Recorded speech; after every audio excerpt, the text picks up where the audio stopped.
आज मेरे पास एक स्टूडेंट की रिक्वेस्ट आई है, सर ये 2-3 यूनिट हैं ये करा दीजिए, तो उन्हीं में से एक यूनिट मैं करा रहा हूं। ये है स्टूडेंट BLIE 228 और यूनिट नंबर 2 जिसमें पूछा गया है करंट अवेयरनेस सर्विस क्या होती है including SDI and alerting service. तो पहले हम देखेंगे करंट अवेयरनेस सर्विस क्या होती है। जैसा कि स्टूडेंट इसके नाम से ही पता चल रहा है, करंट अवेयरनेस अर्थात जो करंट में वर्तमान में जो सूचनाएं बन रही हैं उनके बारे में यूजर को इन्फॉर्म करना, उसको सूचित करना करंट अवेयरनेस सर्विस कहलाती है। ये सिंपली है। अब मैं थोड़ा सा और स्पेसिफाई हिंदी में जाकर मैं बात करूं तो करंट अवेयरनेस सर्विस एक ऐसी सेवा है जो किसी विशिष्ट विषय या क्षेत्र पर नवीनतम जानकारी प्रदान करती है। अर्थात जो करंट के जो क्षेत्र हैं उन क्षेत्रों पर जो सूचनाएं बन रही हैं उससे अवगत कराना करंट अवेयरनेस सर्विस का कार्य है। इसे व्यक्तियों, शोधकर्ताओं, पेशेवरों, जो प्रोफेशनल्स होते हैं उनको उनकी रुचि के क्षेत्र में नवीनतम विकास, रुझान और समाचारों से अवगत रखने के लिए डिजाइन किया जाता है। अर्थात जो करंट टॉपिक पर जो रिसर्च हो रही है, करंट टॉपिक पर जो सूचनाएं बन रही हैं उनसे यूजरों को अवगत कराना जो उपभोक्ता हैं, और बेसिकली ये सर्विस प्रोवाइड की जाती है जो हमारे रिसर्च स्कॉलर्स हैं जो विभिन्न प्रकार की रिसर्च में लगे हुए हैं। क्योंकि उनको पता होना चाहिए कि किस टॉपिक पर अभी हाल फिलहाल रिसर्च चल रही है ताकि उनकी रिसर्च की डुप्लीकेसी ना हो जाए, एक ही टॉपिक पर 2 या 2 से ज्यादा व्यक्ति रिसर्च ना कर लें, सेम टॉपिक ना हो जाए। इससे 2 चीजें होती हैं, एक तो सूचना की अनवांछित उपलब्धता हो जाती है अधिक मात्रा में। जैसे मान लीजिए एक टॉपिक पर रिसर्च हो चुकी है, उसी टॉपिक पर और रिसर्च हो जाती है सेम टॉपिक पर, तो उससे क्या होगा, एक तो उसकी रिसर्च रिजेक्ट हो जाएगी और दूसरा जो है समाज में अनवांछित सूचना जो है वो बन जाएगी। तो ऐसी प्रवृत्ति को रोकने के लिए करंट अवेयरनेस सर्विस को प्रोवाइड किया जाता है। ये तो था स्टूडेंट एक कॉन्सेप्ट आपके माइंड में क्लियर करना। बुक के अकॉर्डिंग हम समझेंगे कि करंट अवेयरनेस सर्विस क्या है और इसे क्यों शुरू किया गया। तो स्टूडेंट देखा जाए तो अभी हाल फिलहाल बहुत सारा जो मटेरियल है वो बन रहा है, बहुत सारी सूचनाएं जो हैं वो बन रही हैं, परंतु यूजर्स तक वो पहुंच नहीं पाती। करंट में क्या रिसर्च हो रही है, क्योंकि मैं अपने इंस्टीट्यूशन में हूँ, अपने शहर में हूँ और देश में, समाज में कहीं पर भी कोई रिसर्च हो रही है तो उसके बारे में अभी नहीं पता चल रहा। और ये सर्विस जो है बहुत ज़्यादा जो इफेक्टिव थी, ये इफेक्टिव थी जब इंटरनेट नहीं आया था, और इंटरनेट के आने से पहले इस सर्विस को करंट अवेयरनेस सर्विस नाम दिया गया था। हम बात करें 1960 के दौरान की, तो 1960 के दौरान बहुतायत मात्रा में रिसर्च होने लगी थी, नए नए टॉपिक्स हमारे सामने आने लगे थे, तो उससे यूजरों को अवगत कराने के लिए इस करंट अवेयरनेस सर्विस का उपयोग किया गया था। ये बताती थी कि भाई करंट में किन किन टॉपिक्स पर रिसर्च हो रही है रिसर्च स्कॉलर्स के लिए। अब अगर मान लीजिए मैं इस बुक के अकॉर्डिंग कहूं तो for any active research it is necessary to keep herself और himself abreast of the latest development in the field. जिस टॉपिक पर वो रिसर्च कर रहा है, जिस फील्ड में वो व्यक्ति रिसर्च कर रहा है, उसे अपने फील्ड के बारे में अपडेट होना आवश्यक है, ये जरूरी हो जाता है। Every day the literature is pouring in all over the world different forms and different diversity. नई नई चीजें जो है, लिटरेचर जो है वो बन रहा है, वो वांछित जो है नई नई रिसर्च हो रही है। It is impossible for a researcher to keep track of the entire literature just by going through a few journals being received by the library. जिस लाइब्रेरी को वो यूजर यूज कर रहा है उसमें जरूरी नहीं है सभी प्रकार के जर्नल्स जो है वो सब्सक्राइब किए जाएं, और वो एक लाइब्रेरी, उन लाइब्रेरी में रखे जर्नलों से रिसर्चर अपने आप को अपडेट नहीं रख सकता, वो नहीं जान सकता कि कहाँ क्या रिसर्च हो रही है और अपने आप को अपडेट नहीं रख सकता। अब बात आती है कि suppose somebody's area of interest is information use study. Now she has 3 options: search, World Wide Web, वो क्या करेगा, मान लीजिए एक स्टूडेंट है, उसका एरिया है रिसर्च का, वो क्या है, वो है सूचना का उपयोग और उसका अध्ययन। वो अब उसके पास 3 ऑप्शन होंगे उस प्रकार की इंफॉर्मेशन को सर्च करने के, जैसे वर्ल्ड वाइड वेब को सर्च करेगा वो, या कोई उसे रेफर करेगा, और या फिर कोई जो है वेब के बारे में बता देगा। तो तीनों तरीके से वो वेब पर जाएगा। दूसरा है go through the document that are likely to contain article on this topic, या फिर वो दूसरे तरीके में उस आर्टिकल पर जाएगा जिस टॉपिक को वो सर्च करा है। जैसे उसका area of interest user information use and study है, तो वो उससे रिलेटेड टॉपिक्स सर्च करेगा जर्नल्स में। और तीसरा तरीका है to search abstracting and indexing service available in the relevant field, और इस टॉपिक पर जो भी अब्स्ट्रैक्टिंग और इंडेक्सिंग जो जर्नल होंगे या जो सर्विस अवेलेबल होगी उसे वो सर्च करेगा। तो ये 3 तरीके वो यूज कर सकता है अपने टॉपिक से रिलेटेड क्या क्या डेवलपमेंट हो रही है। परंतु अगर हम बात करें पौराणिक टाइम की, जैसे इसकी एक डेफिनेशंस की मैं बात करूं या पुराने टाइम की मैं बात करूं, तो क्या होता था कि वेब्स अवेलेबल नहीं होती थी और लाइब्रेरियां इतनी सक्षम नहीं होती थी कि वो सभी प्रकार के जर्नल्स को जो है वो अपने यहाँ परचेज कर सकें, सब्सक्राइब कर पाएं। तो ऐसे में उनको बड़ी प्रॉब्लम होती थी अपने इंटरेस्ट के एरिया पर जो डेवलपमेंट्स हो रही हैं उनके बारे में जानने में। तो स्टूडेंट, एक तो चीज आपने क्या देखी कि करंट अवेयरनेस सर्विस क्या है, CAS, जो करंट में किसी टॉपिक पर चल रहा है उसके बारे में अवगत कराना इस सर्विस का कार्य है। दूसरा, स्टूडेंट्स के पास क्या ऑप्शन है, इस करंट अवेयरनेस सर्विस को प्राप्त करने के क्या ऑप्शंस हैं, जैसे वेब पर जा सकता था वो, ठीक है, या किसी टॉपिक को देख सकता था किसी जर्नल में, या फिर वो कोई इंडेक्सिंग और अब्स्ट्रैक्टिंग जर्नल जो है उसको सर्च कर सकता था कि कहीं उसके टॉपिक से रिलेटेड कोई इंडेक्स उसे मिल जाए या कोई अब्स्ट्रैक्ट मिल जाए, तो ये वो सर्च कर सकता था। तो current awareness service, I think आप समझे होंगे कि करंट टॉपिक्स पर यूजर्स को इन्फॉर्म करना। अब देखिए स्टूडेंट्स, यहां पर कुछ डेफिनेशंस दी हैं, बट ये डेफिनेशंस थोड़ी सी बड़ी हैं, एक पैराग्राफ्स के टाइप में ये दी गई हैं। अब जैसे इसको समझने के लिए मैं इसमें जो लिखा है उसको मैं थोड़ा सा डिफाइन कर देता हूं। जैसे मान लीजिए इसकी आवश्यकता हमें क्यों पड़ने लगी, अगर हम बात करें करंट अवेयरनेस सर्विस की, तो देखिए पहले जब इंटरनेट नहीं था तब क्या होता था, एक सूचना बनती थी, मान लीजिए किसी सूचना बनती थी, मान लीजिए कोई यूएसए में कोई सूचना बनी, और उस यूएसए की सूचना को इंडिया, जापान और चाइना में पहुंचने में मिनिमम 4 महीने लगते थे। स्टूडेंट, जैसे मान लीजिए किसी टॉपिक पर रिसर्च हो रही है, उसको यहाँ पहुंचने में, इंडिया तक पहुंचने में नियर अबाउट 4 महीने लगते थे। उसमें 1 महीना तो प्रिंटिंग में लग गया, 1 महीना उसको प्रिपेयर करने में लग गया, और इसको इंडिया तक पहुंचने में पहले क्या रास्ता था, पहले रास्ता था समुद्री रास्ता, समुद्री रास्ते से आने में तो 3-4 महीने उसको इन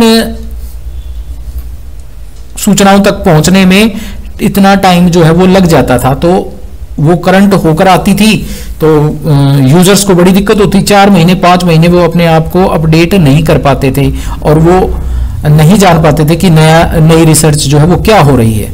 परंतु फिर आई एक service cash, current awareness service. अब करंट अवेयरनेस सर्विस क्या प्रोवाइड करने लगी, करंट अवेयरनेस सर्विस प्रोवाइड करने लगी कि जो करंट टॉपिक पर रिसर्च हो रही है यूएसए में या यूएसए के आसपास, वो जो जर्नल आज इन्होंने 4 महीने पहले भेजा था वो आज इन्हें मिला है, तो इन्होंने क्या किया, इस करंट अवेयरनेस सर्विस के तहत इस जर्नल को जो 4 महीने में आज यहां पहुंच रहा है, तो इसी जर्नल के अंदर उन्होंने उस टाइम पर किसी टॉपिक पर जो रिसर्च हो रही थी, जो अभी करंट में चल रही थी, वो प्रिंट फॉर्म में नहीं आई थी, उनके बारे में ही एक टाइटल और उसकी बिब्लियोग्राफिक इंफॉर्मेशन जर्नल्स में प्रोवाइड कर दी।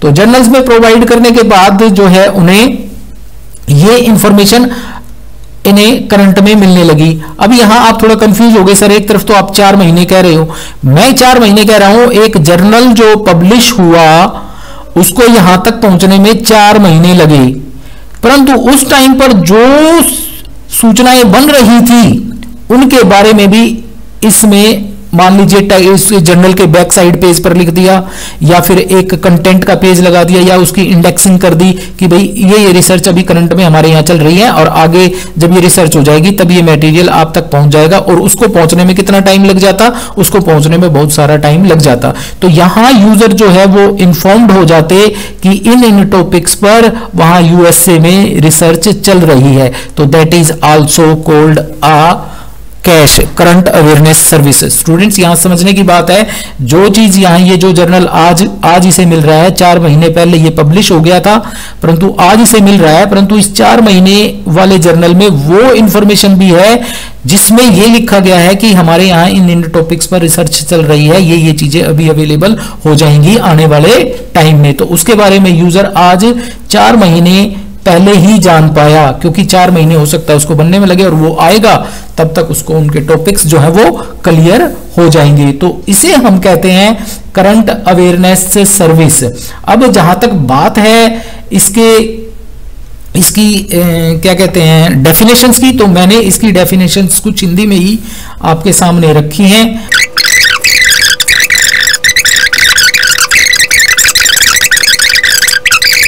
उसमें तो मैं आपको एक डेफिनेशन अपने से बनाकर देता हूं जिसे आप याद रख सकते हैं।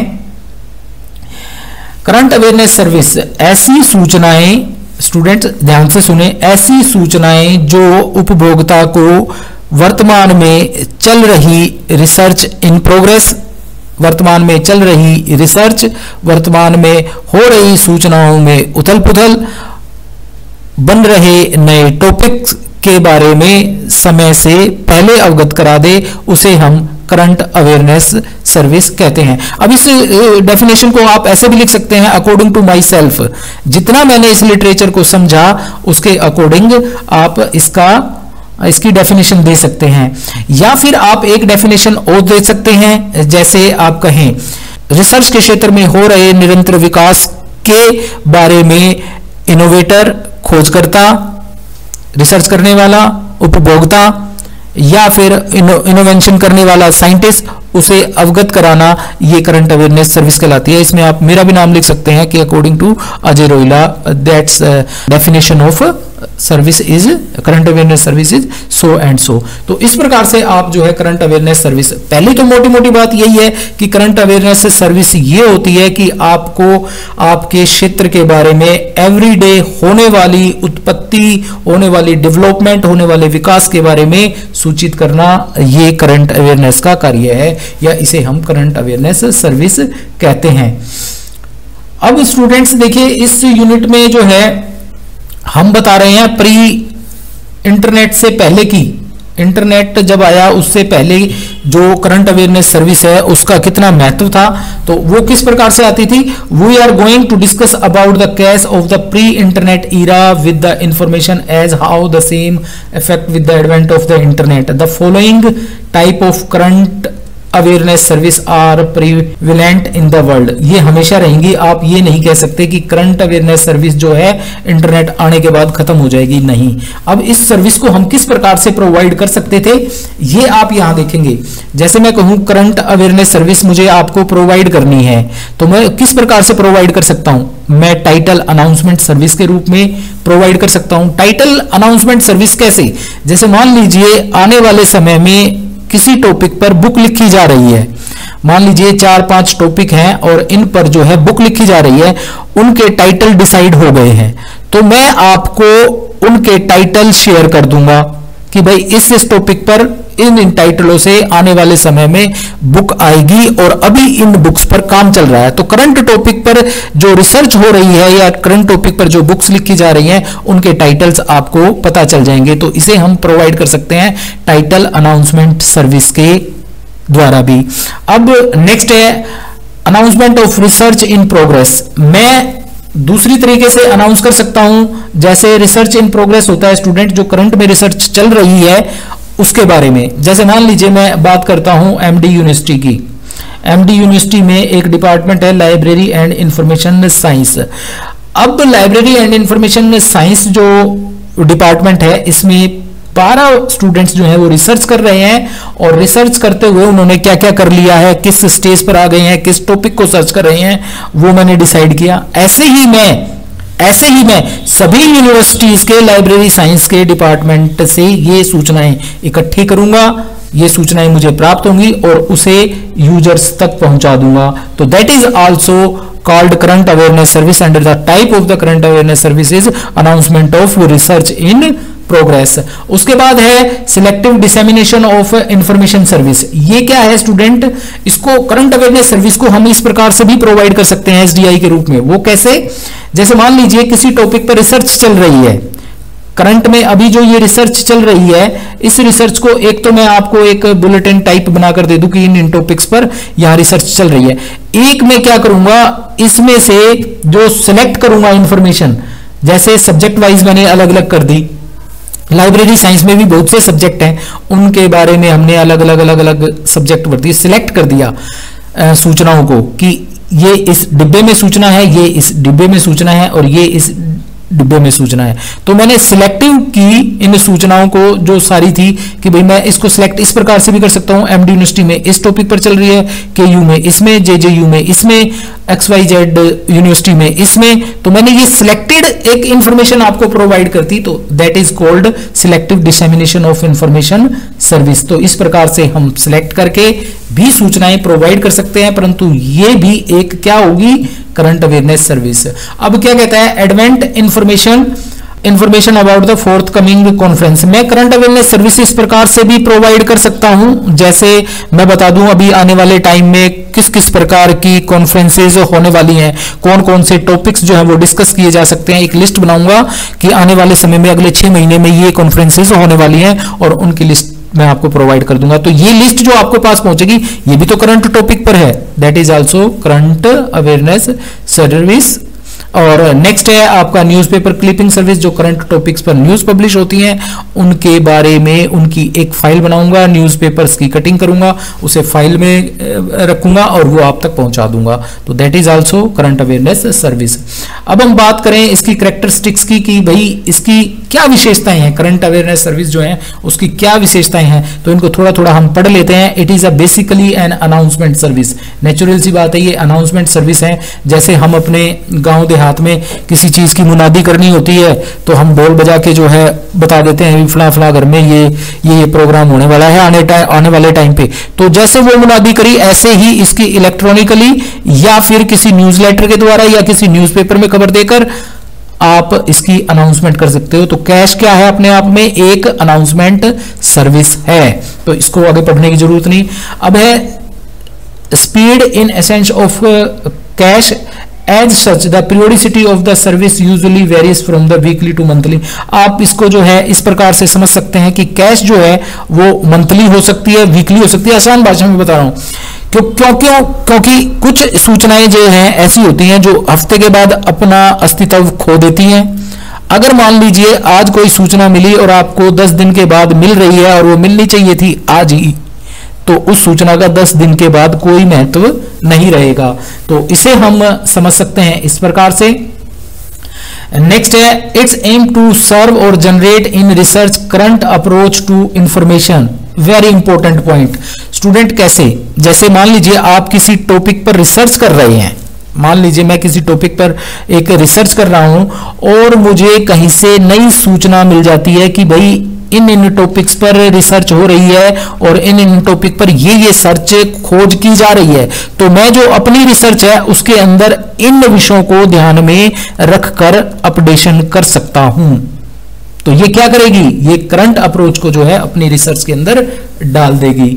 नेक्स्ट है it does not answer specific query but provide a broad view of the recent development. Natural सी बात है, आपको इन सूचनाओं के द्वारा, कैश के द्वारा ये पता चल जाएगा इस लिटरेचर पर, इस फील्ड में ये वाली सूचनाएं बन रही हैं, ये चीजें नई बन रही हैं, आपको ब्रॉड लेवल पर बताया जाएगा। परंतु यदि आप कोई स्पेसिफिक क्वेश्चन पूछते हैं कि बार कोडिंग सिस्टम में कुछ इंप्रूवमेंट हो रही है, तो आप उसका जवाब नहीं दे पाएंगे, परंतु आप ये जान पाएंगे कि बार कोडिंग सिस्टम में डेवलपमेंट तो हो रही है, परंतु कौन सी स्पेसिफिक हो रही है वो नहीं बता पाएंगे। क्यों? क्योंकि वो रिसर्च होने के बाद ही पता चलता है, परंतु आपको वो टॉपिक क्लियर हो जाएगा जिस पर आप रिसर्च कर रहे हैं या जिस पर आप रिसर्च को जानना चाह रहे हैं। The service is usually broader area. अरे ऊपर वाली लाइन में बता ही दिया था कि भाई ये छोटे छोटे क्वेश्चनों के आंसर नहीं देती, ये बताती है ब्रॉड लेवल पर इतने बड़े विषय में कि भाई साइंस में ये डेवलपमेंट हो रही है, मैथमेटिक्स में ये डेवलप हो रही है, तो ये एक बड़े एरिया के रूप में कार्य करती है। तो इस प्रकार आप समझ सकते हैं इसकी कैरेक्टरिस्टिक्स को भी। उसके बाद है द टाइटल अनाउंसमेंट सर्विस, जैसे यहां था टाइटल अनाउंसमेंट सर्विस। अब आप किस प्रकार से प्रोवाइड करेंगे स्टूडेंट्स, ये बड़ा आसान है। टाइटल अनाउंसमेंट सर्विस ये है, मान लीजिए किसी टॉपिक पर हम यूएसए में बैठे हैं।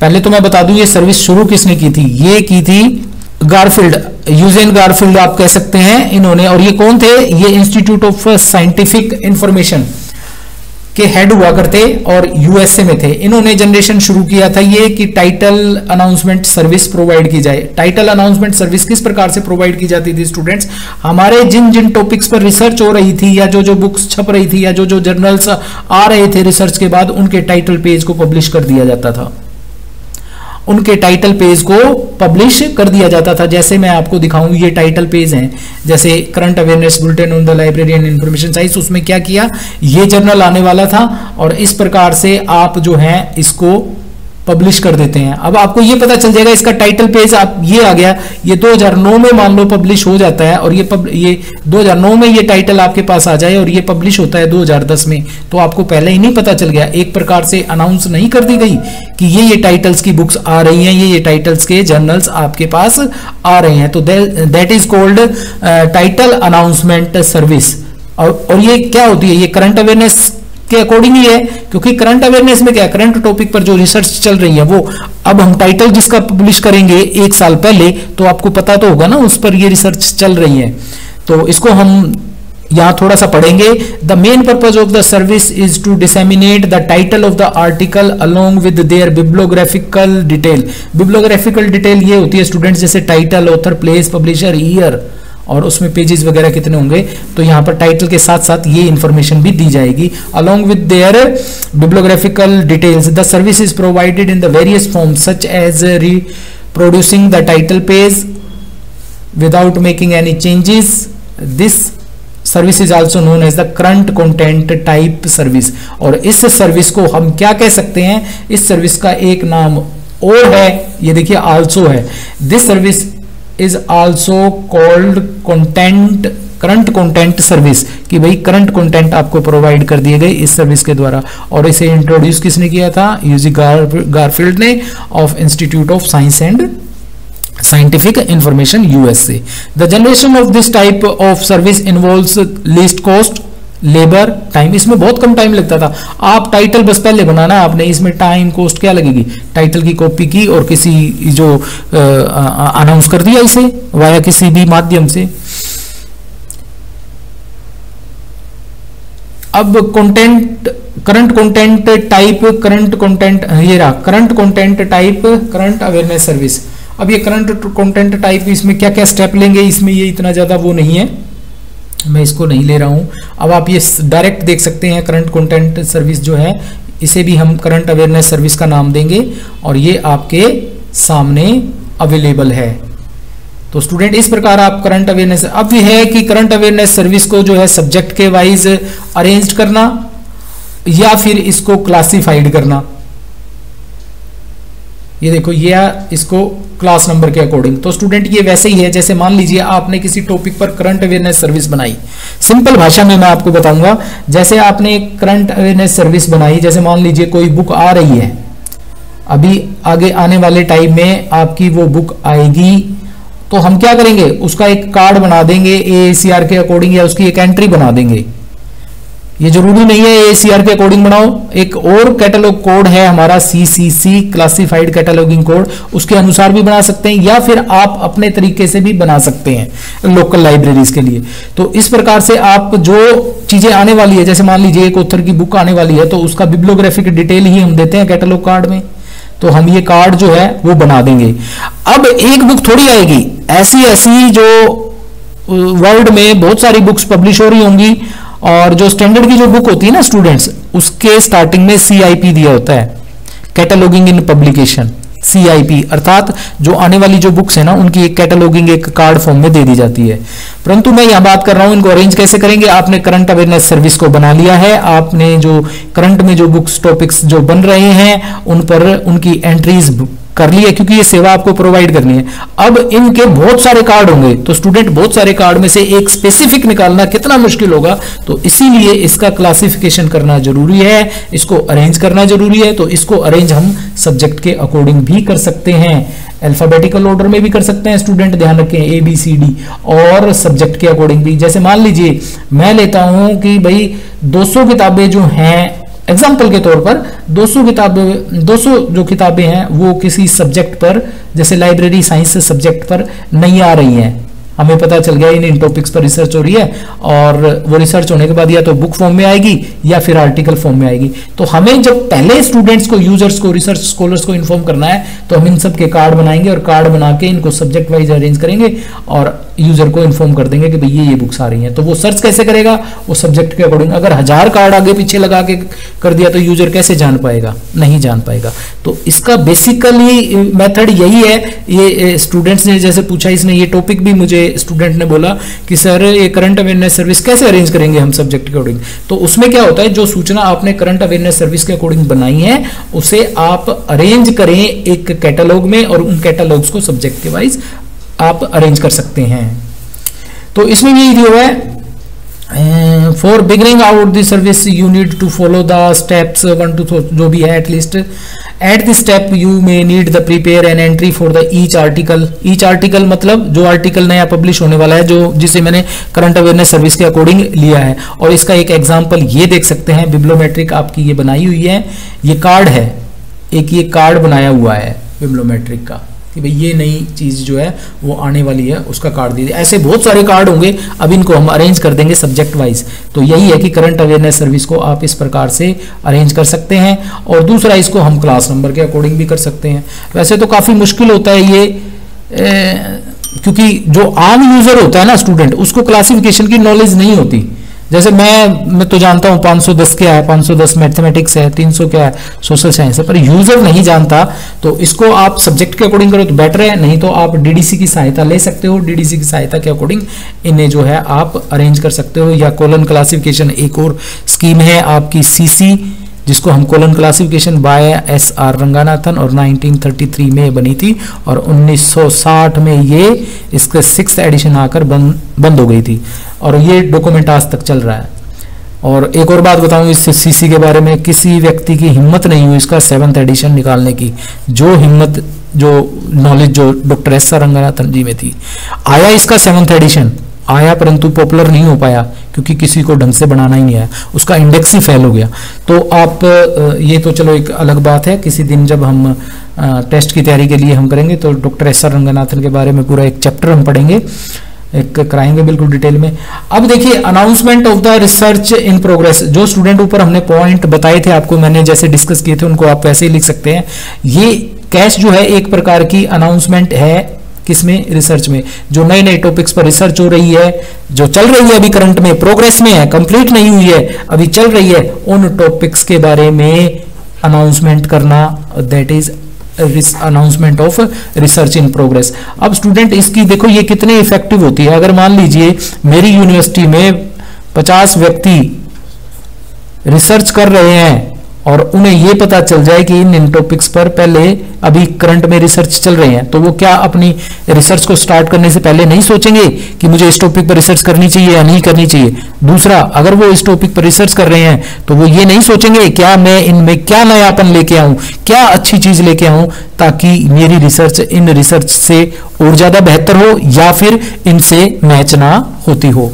तो इस प्रकार से आप ये सर्विसेज प्रोवाइड कर सकते हैं। आप रिसर्च इन प्रोग्रेस का एक एग्जांपल दिया हुआ है, जैसे मान लो भाई ये दे दिया आपका inter university board of India research in progress 4 volumes new Delhi, और ये 4 वॉल्यूम क्या है ये दे दिए। अब जिन टॉपिक्स पर रिसर्च हो रहा है ना उसका एब्स्ट्रैक्ट बना दिया। एक तरह एब्स्ट्रैक्ट होता है स्टूडेंट, जैसे पूरी रिसर्च होती है ना जो 50 पेज की, 100 पेज की, 200 पेज की रिसर्च है, उनको 200-250 वर्ड्स में समेट देना वो एब्स्ट्रैक्ट कहलाता है। तो उस एब्स्ट्रैक्ट से जैसे फिजिकल साइंस का वॉल्यूम 1 है, ये यूनिवर्सिटी जो है, ये जो बोर्ड है जो इसने एक बुकलेट टाइप पब्लिश की रिसर्च इन प्रोग्रेस, और उसके 4 वॉल्यूम है, और इन 4 वॉल्यूम्स में बताया हुआ है कि फिजिकल में ये रिसर्च चल रही है, बायोलॉजी में ये चल रही है, सोशल साइंस में ये चल रही है, और इसमें ये चल रही है। तो रिसर्चर क्या करेगा, जो अभी करंट में जो रिसर्च करना चाह रहा है या जो अभी कर रहा है, तो वो इन वॉल्यूम्स को पढ़कर पहचान लेगा कि इन टॉपिक्स पर रिसर्च हो रही है। ये एक एग्जाम्पल है। ऐसे ही Indian institute of scientific documentation centre current research project, जो नए करंट प्रोजेक्ट जो चल रहे हैं उनके बारे में इन्फॉर्म करना, और ये हमारे इंडिया में काम कौन करता है, निष्क्रिय करता है। तो आप इसको इसी तरह लिख सकते हैं स्टूडेंट्स, जैसे मैं बोल रहा हूं। अब आते हैं हम selective dissemination of information. Student पहली बात तो ये सिलेक्टिव डिसेमिनेशन ऑफ इंफॉर्मेशन क्या होता है। जैसे मान लीजिए एक सूचना ये इतनी बड़ी है, बिल्कुल आसान भाषा में समझाएंगे आपको। ये है स्टूडेंट सूचनाएं, और मैं हूं यूजर, और मैं यूजर हूं लाइब्रेरी साइंस का, और लाइब्रेरी साइंस में मैं रिसर्च कर रहा हूं क्लासिफिकेशन पर, ठीक है। और ये पूरा लाइब्रेरी साइंस का लिटरेचर है, सूचनाएं हैं लाइब्रेरी साइंस से रिलेटेड। मैंने डिमांड की कि मुझे क्लासिफिकेशन से रिलेटेड सूचनाएं चाहिए, तो जो प्रोवाइड करने वाला क्या होगा, इसमें से इस पॉइंट को सिलेक्ट कर लेगा, इसमें मेरी क्लासिफिकेशन से रिलेटेड जानकारियां हैं, और मुझे उठाकर वो दे देगा।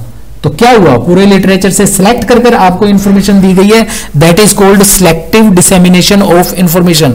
अब इसको सिलेक्ट करना और डिसेमिनेट करना, मेरे को प्रोवाइड करना, या जो जिन लोगों को जरूरत है उनको प्रोवाइड करना, दैट इज डिसेमिनेशन, उन तक पहुंचाना, उसका प्रसार करना।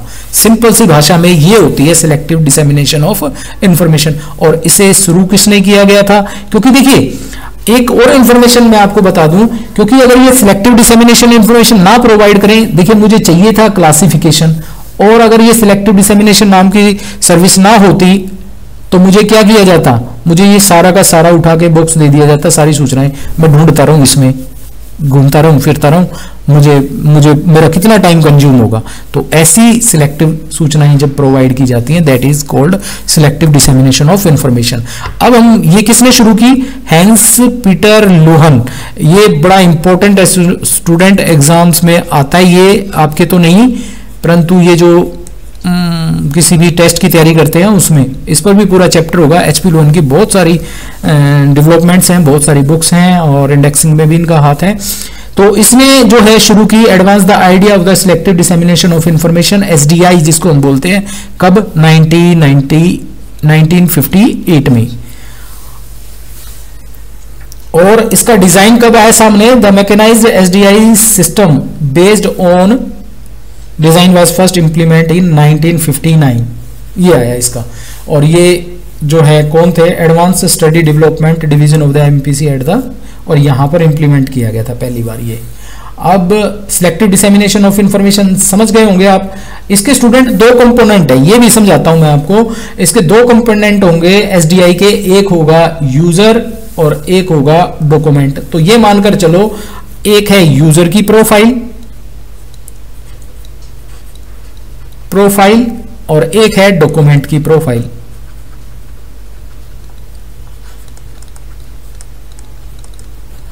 अब समझो यहां पर यूजर की प्रोफाइल क्यों जरूरी होती है। यूजर की प्रोफाइल मतलब यूजर का हमें पता करना है। जैसे मान लीजिए मुझे एसडीआई सर्विस प्रोवाइड करनी है, तो मुझे यूजर का भी तो पता होना चाहिए, यूजर का नाम, वो किस क्षेत्र में किस किस टॉपिक पर रिसर्च कर रहा है, क्या कर रहा है, क्या नहीं कर रहा है, उसकी पूरी डिटेल हमें चाहिए होती है। उसके टॉपिक्स वगैरह जो हमें चाहिए होते हैं जिस पर वो रिसर्च कर रहा है। तो इसकी यूजर की प्रोफाइल होगी हमारे पास, तो उससे हम इंटरप्रेट कर पाएंगे कि ये जो है किस क्षेत्र से संबंधित विषय पर ये सूचनाएं प्राप्त करना चाहता है।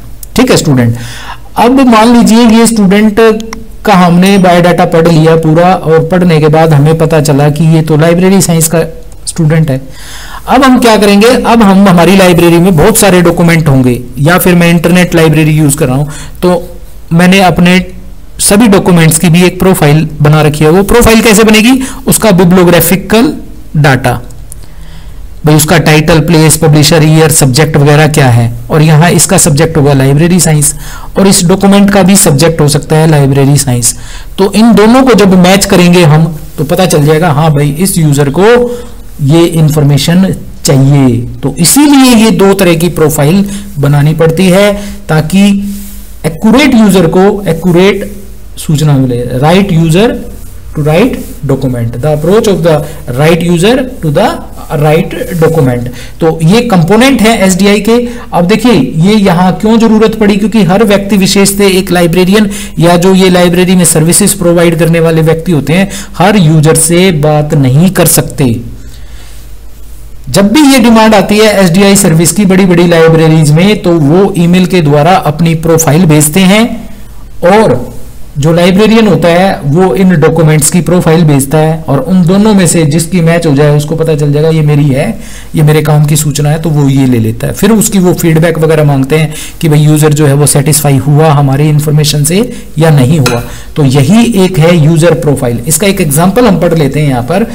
User profile include the name, address and keywords that represent the interest of user. User का किस विषय में इंटरेस्ट है वो उसके बायोडाटे से पता चल सकता है, और उस बायोडाटे में कुछ कीवर्ड्स होंगे सब्जेक्ट्स के रिलेटेड। अब सपोज करो आप, इन्होंने एक एग्जांपल भी दिया हुआ है, सपोज कीजिए the head education and training division NISCAIR New Delhi is interested on literature devoted to internet use. एक हमारा यूजर है, और वो यूजर कौन है, हेड ऑफ निष्केयर इंस्टीट्यूट है, उसके हेड है, और उनका इंटरेस्ट है इंटरनेट यूज पर सूचनाएं पाने में, इंटरनेट यूज। तो ये एक उनकी प्रोफाइल हमारे पास आ गई, ठीक है। The head profile is given below in the file, keywords internet use represent the interest of. अब ये यूजर की एक प्रोफाइल बन गई है स्टूडेंट, कि भाई ये head of the so and सो है और निष्केयर है, और इन्होंने जो है अपना इंटरेस्ट जो है वो बता दिया है। अब स्टूडेंट हमारे पास होगी, ये यूजर प्रोफाइल है। अब हमारे पास एक प्रोफाइल होगी डॉक्यूमेंट की। अब डॉक्यूमेंट की प्रोफाइल कैसे होगी, वो AACR के कार्ड्स के रूप में हो सकती है, ठीक है, AACR के, या फिर OPAC के, ऑनलाइन पब्लिक एक्सेस कैटलॉग, जहां डिजिटल लाइब्रेरी होती है वो हो सकती है। तो इन दोनों को जब भी यूजर मांगेगा तो हम सारे के सारे ये कार्ड उनके आगे रख देंगे। जिससे कार्ड से मैच हो जाएगी, मान लीजिए इस कार्ड से मैच हो गई, तो इस कार्ड पर देखेंगे कि क्या क्लास नंबर है, कहां पर ये बुक रखी हुई है या ये मटेरियल रखा हुआ है, और वो उठाकर उसको दे देंगे। तो क्या हुआ, यूजर की प्रोफाइल से और डॉक्यूमेंट की प्रोफाइल से हम सूचनाओं में, बहुत सारी सूचनाओं में से एक सिलेक्टिव सूचना को एकत्रित करेंगे, और फिर उसे या तो मेल के द्वारा या फिर डॉक्यूमेंट डिलीवरी सर्विस के द्वारा उसको प्रोवाइड कर देंगे। तो वो कहलाएगी हमारी SDI selective dissemination of information. और यूजर प्रोफाइल और डॉक्यूमेंट प्रोफाइल ये होता है स्टूडेंट। यहां आप देखिए डॉक्यूमेंट के, देखिए कितने प्रोफाइल दिए हुए हैं, ये कितने डॉक्यूमेंट्स की एंट्रीज दी हुई है, इनमें से किसी ना किसी पे तो मैच होगी। हम जो है यूजर आया, यूजर ने अपनी प्रोफाइल बताई और हमने ये डॉक्यूमेंट रख दिए, इनमें से जो मैच होगी वो उसको दे देंगे। दैट इज सिलेक्टिव इंफॉर्मेशन हमने उनको प्रोवाइड कर दी है। उसके बाद है स्टूडेंट मैचिंग होने के बाद, मैं अपनी भाषा में बता रहा हूं इसलिए, ये मैचिंग होने के बाद स्टूडेंट्स नोटिफिकेशन आएगा।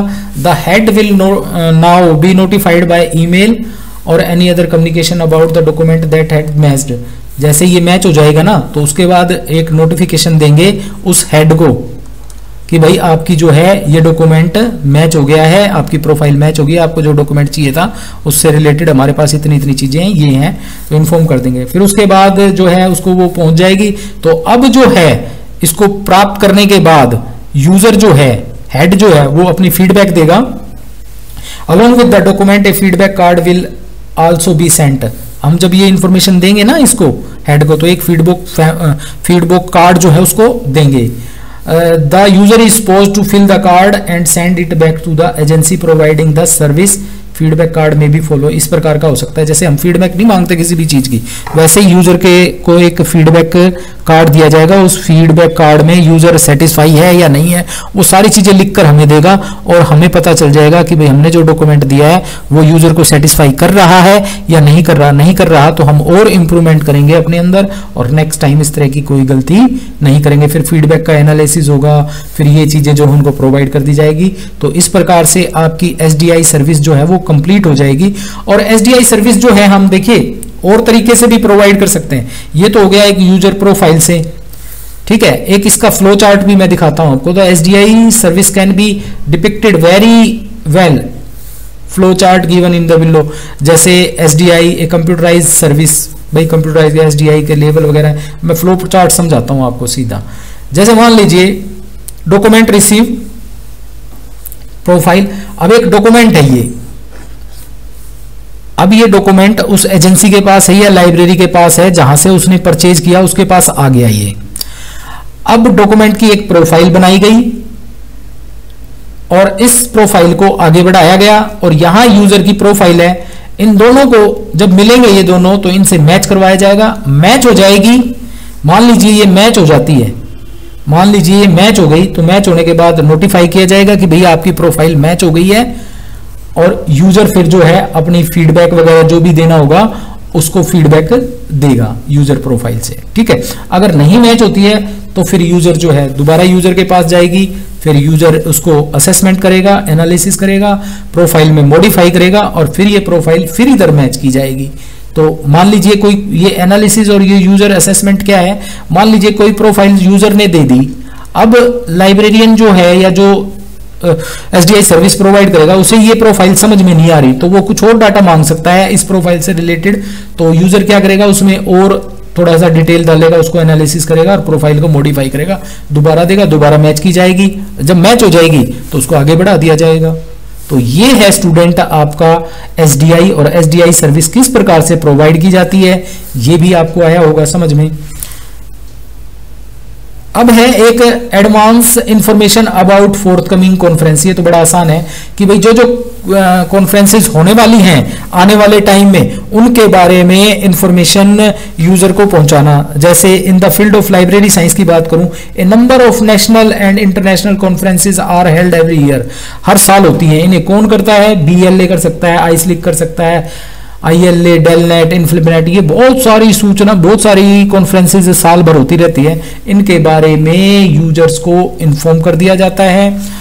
और वो इन्फॉर्म किस प्रकार से किया जाता है, ऑर्गेनाइजर कैसे करता है, लेटर भेज देता है, ईमेल भेज देता है, सर्कुलेशन लेटर, ये सारी चीजें भेजता है और बताता है कि भाई 2010 में भेजता है वो और 2011 में ये कॉन्फ्रेंसेज होने वाली हैं। तो यूजर इससे अवगत हो जाते हैं, ठीक है, इनसे अवगत हो जाते हैं और अपनी रिसर्च को आगे बढ़ाते हैं। उसका एक फॉर्मेट ये दे दिया कि इस प्रकार से आप कि भाई 2 दिन का सेमिनार है और सो एंड सो और 2010 में है, ये एक पेज सा बनाकर और ये पम्पलेट बना देगा, ईमेल कर देगा सभी यूजर्स को। तो इस प्रकार से यूजर्स जो है अपनी इंफॉर्मेशन पा सकते हैं। तो ये था स्टूडेंट आपका current awareness service, SDI service, और इसको डॉक्यूमेंट अलर्टिंग सर्विस भी कहते हैं। अलर्टिंग का मतलब जो डॉक्यूमेंट रियल में आने वाले हैं उनके बारे में उपभोक्ताओं को अलर्ट कर दिया जाता है कि भाई ये सूचना आने वाली है। तो इस करंट अवेयरनेस सर्विस को हम अलर्टिंग सर्विस भी कह सकते हैं। तो जिस स्टूडेंट को मेरे ये हिंदी में नोट्स चाहिए वो मुझे कमेंट करे YouTube पर। YouTube के कमेंट्स के द्वारा आप मुझसे अपनी कोई भी क्वेरी रख सकते हैं।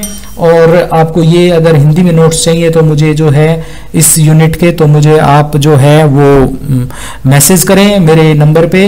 और स्टूडेंट्स मुझे सपोर्ट करें आप, क्योंकि देखिए आप मुझसे जुड़े रहेंगे तो काफी कुछ सीखने को मिलेगा आपको। और दूसरी एक बात, BLIS आपकी हो जाएगी उसके बाद भी ये चैनल कंटिन्यू चलेगा। आपकी एग्जाम की जॉब एग्जाम जो होंगे आपके, जैसे KVS, NVS, इनमें आपको करना है तो इसकी भी तैयारी कराई जाएगी। और UGC नेट का भी मैं काफी कुछ लेकर आऊंगा।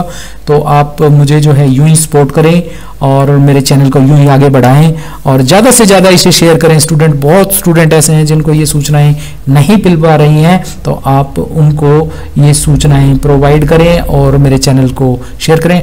आज के लिए इतना ही, इन्हीं शब्दों के साथ आज की ये लाइव क्लास मैं ख़त्म करता हूँ। Thank you very much.